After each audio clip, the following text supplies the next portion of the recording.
welcome you to the country with the world's earliest and oldest living civilization, China. Starting in ancient times, China was governed by emperors, which meant son of heaven. We present the costume worn by ancient Chinese emperors, hoping to give a peek into ancient Chinese value. The headgear that the emperor is wearing has a piece of jade. It was literally called stuffing the ear. It signified that the emperor should not listen to any slander.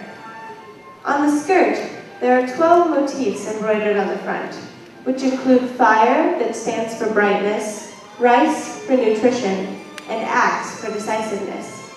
They symbolize the morality that people expect from the emperor and what his people were looking for under his ruling. This is the costume of ancient Chinese emperors.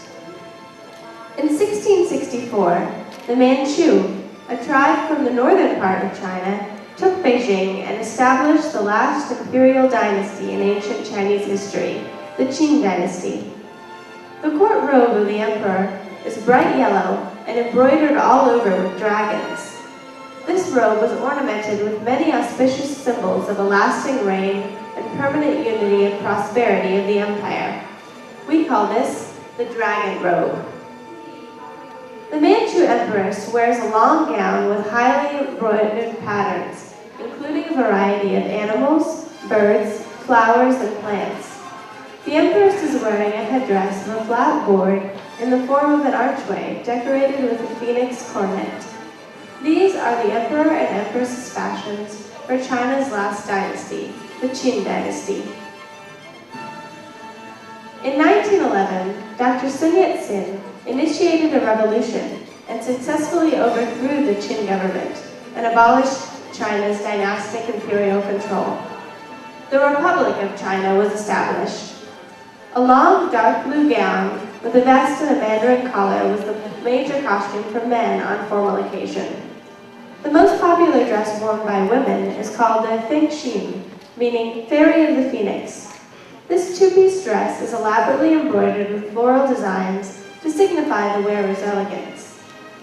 These are the national fashions of the early Republic of China. Next, we present the traditional Chinese wedding ceremony. In her journey to the groom's house, the bride throws away a fan, signifying that she's throwing her way of bad habits and bad thoughts in order to begin a new life.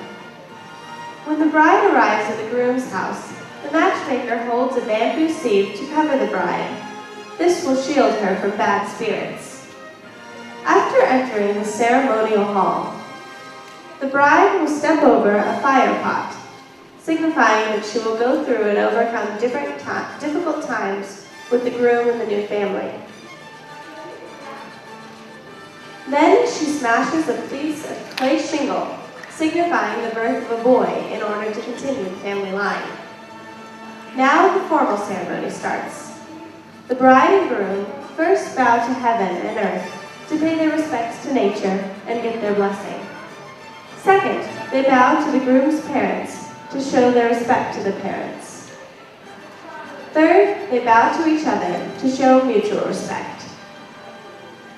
Then, the bride offers the parents a small cup of the finest tea.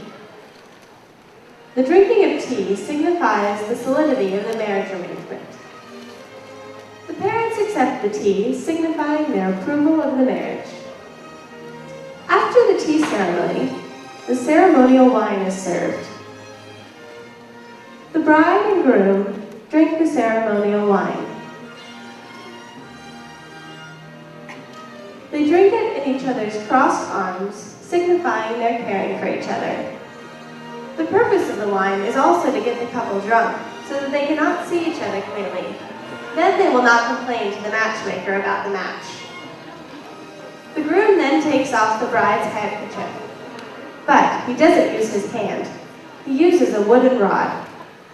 The wooden rod is used to show the groom's respect for the bride, and any physical contact is still prohibited and should be avoided at this time. Then the bride and the groom's long sleeves are tied together to signify that before they were two separate persons, but now they are united and firmly joined together. From now on, they will take care of each other for the rest of their lives. This is the traditional Chinese wedding ceremony.